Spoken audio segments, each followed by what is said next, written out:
கிறிஸ்துவிலே மிகவும் பிரியமானவர்களே, 25/11/2025 உங்களை சந்திப்பதில் மகிழ்ச்சி அடைகிறேன். வாருங்கள், ஒரு நிமிடம் நாம் ஜெபிப்போம். அன்பு தகப்பன், இன்றைக்கும் என்னுடைய பாதுகாப்புக்காய் ஜெபிக்கும்படி என் தேவனுடைய சமூகத்தில் வருகிறேன். என் தேவனுடைய நிறைவும் அன்பும் ஆசீர்வாதம் விடுதலும் என்னுடைய வாழ்க்கையிலிருந்து செயல்படும்படி நீர் செய்தல்படியாக ஜெபிக்கிறேன். எல்லா பொல்லாப்பு நாசு மோசம் விலைக்கு வரை நீங்கள் பாதுகாத்துக் கொள்ளுங்க. என் தேவனுடைய கரம் இவரோடு அற்புதத்தை செய்வதாக.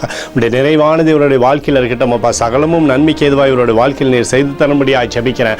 இயேசு கிறிஸ்து சிந்தின பரிசுத்த ரத்தத்தை இவர் மீதும் ஒரு குடும்பத்தின் மீதும் செய்கிற சகல காரியத்தின் மீது பூசுகிறேன். ஆகவே இந்த நாள் முழுவதும் மகிமையின் ஆசீர்வாதம் இவரை பின்தொடர்ந்து செல்லும்படியாக நீர் செய்தல்லும்படியாக ஜெபிக்கிறேன். அப்பா, சங்கீதம் 16:6 நேர்த்தியான இடங்களில் எனக்கு பங்கு கிடைத்தது என்று சொல்லி எழுதப்பட்டக்கூடிய வார்த்தையின்படி ஆண்டவரை இவருடைய தேவைகள் எல்லாம் சந்தித்து அற்புதத்தினால் இவரை வழி நடத்துங்க. என் தேவனுடைய கோலும் கைத்தடையும் இவரை தேற்றட்டும். என் தேவனுடைய மகிமையின் பிரசனம் எப்போதும் இவருடைய வாழ்க்கையில் நிலநடட்டும்.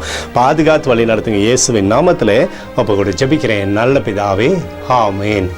பிரியமான ஜெப பங்காளரே, ஒரு நிமிடம் நம்ம இந்திய தேசத்திற்காகவும் ஜெபிப்போம். அன்பு தகப்பனே, 25/11/2025 இந்திய தேசத்திற்காக ஜெபிக்கும்படியாக நம்முடைய சமூகத்தில் வருகிறேன்ப்பா. தேசத்தை நம்முடைய நன்மை நாளை திருப்தியாக்கும்படி ஜெபிக்கிறேன். நம்முடைய கிருபை கோலும் கைத்தடியும் தேசத்தை தேற்றுவதாக நம்முடைய நிறைவானது தேசத்திலிருந்து செயல்படும்படி நீர் செய்தரும்படியாக ஜெபிக்கிறேன். நம்முடைய கிருபைக்குள்ளாய் நிரப்புங்கப்பா. தேவ சமாதானம் இந்திய தேசத்தில் இருக்கும்படி நீர் செய்தரும்படியாக ஜெபிக்கிறேன். எங்களுக்காக அடித்து நொறுக்கப்பட்டிருக்கூடிய இயேசு கிறிஸ்துவும் அவர் சிந்தின வெளியேறப்பட்ட ரத்தத்தை வைத்து ஒப்புக் கொடுக்கிறேன். அத்தோடு இந்திய தேசத்தில் எழுப்புதலை தரும்படியாக ஜெபிக்கிறேன். எழுப்புதலை தருவீராக, எழுப்புதலை தருவீராக, எழுப்புதலை தருவீராக. எழுப்புதலை எங்கள் கண்கள் பார்க்கும்படி நீர் ஆசீர்வதிக்கும்படி ஜெபிக்கிறேன்.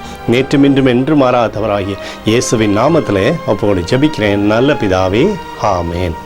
பிரியமான ஜெப பங்காளரே, ஆண்டவர் நம்மளுடைய ஜெபத்தை கேட்டிருக்கிறார். இந்த நாள் முழுவதும் கர்த்தராகிய இயேசு கிறிஸ்துக்குள் நீங்கள் வளரும்படி உங்களை வாழ்த்தி ஆசீர்வதிக்கிறேன். ஆமென்.